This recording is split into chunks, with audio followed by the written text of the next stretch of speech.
आज हम भगवान श्री कृष्ण द्वारा बताए गए कुछ अनमोल बातों के बारे में आपको बताएंगे, जिसमें बताया गया है कि इन लोगों की सहायता खुद भगवान करते हैं और उन पर कभी कोई संकट नहीं आने देते।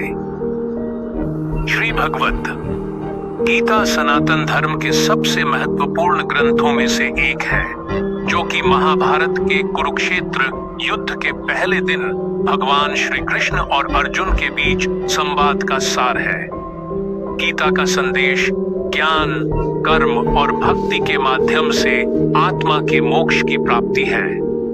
यह ग्रंथ महाभारत की सबसे प्रसिद्ध व महत्वपूर्ण रचना है और इसे अनेक भाषाओं में अनुवादित भी किया गया है, जिसे आज भी लोग अपनाते हैं।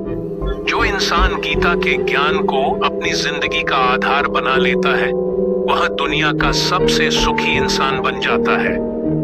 इसी कड़ी में आज हम भगवान श्री कृष्ण द्वारा बताए गए कुछ अनमोल बातों के बारे में आपको बताएंगे, जिसमें बताया गया है कि इन लोगों की सहायता खुद भगवान करते हैं और उन पर कभी कोई संकट नहीं आने देते।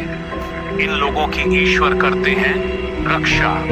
भगवत गीता में यह बताया गया है कि जिस इंसान की सोच अच्छी होती है और अगर वह किसी का भला चाहता है, तो भगवान किसी न किसी रूप में आकर उसकी मदद अवश्य करते हैं। इसलिए हमेशा अच्छे कर्म करनी चाहिए, साथ ही सभी के लिए अच्छी सोच रखनी चाहिए। गीता उपदेश के दौरान भगवान श्री कृष्ण ने यह बताया है कि जिस इंसान को मौन धारण करना आ गया, वह जीवन में सबसे सुखी इंसान हो जाता है। चाहे वह पत्नी हो, प्रेमी हो, पिता हो या फिर परमेश्वर हो। शांत रहना, किसी बात पर चुप हो जाना कुछ परिस्थितियों में बेहतर होता है।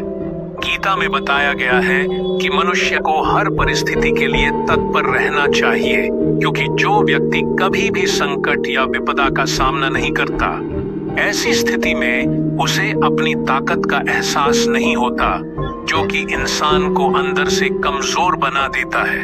इसलिए हर विकट का सामना करने को तैयार रहे। गीता उपदेश में यह बताया गया है कि अहंकार इंसान को ले डूबता है, इसलिए कभी भी किसी बात का घमंड ना करें। इससे आगे चलकर आपको बुरा परिणाम भुगतना पड़ सकता है। ऐसे लोगों को भाग्य का ज्यादा साथ नहीं मिल पाता और वह मुंह के बाल गिर पड़ते हैं। इंसान को किसी का भी अपमान बहुत सोच समझ कर करना चाहिए, या फिर आप सामने वाले से क्या कह रहे हैं उस बात का मूल्य होना चाहिए, क्योंकि किसी को वादा देकर पीछे हटना यह बहुत बड़ा अपराध होता है। इससे इंसान की भावनाओं को ठेस पहुंचती है। आगे चलकर आपको इस अपमान का बदला ब्याज समेत भी चुकाना पड़ सकता है। इसलिए किसी का भी अपमान न करें। कोशिश करें कि अपने दिमाग पर काबू रखें। इस पर किसी का वश न चलने दें, वरना आप दूसरे के हाथ से नाचने वाली कठपुतली बनकर रह जाएंगे।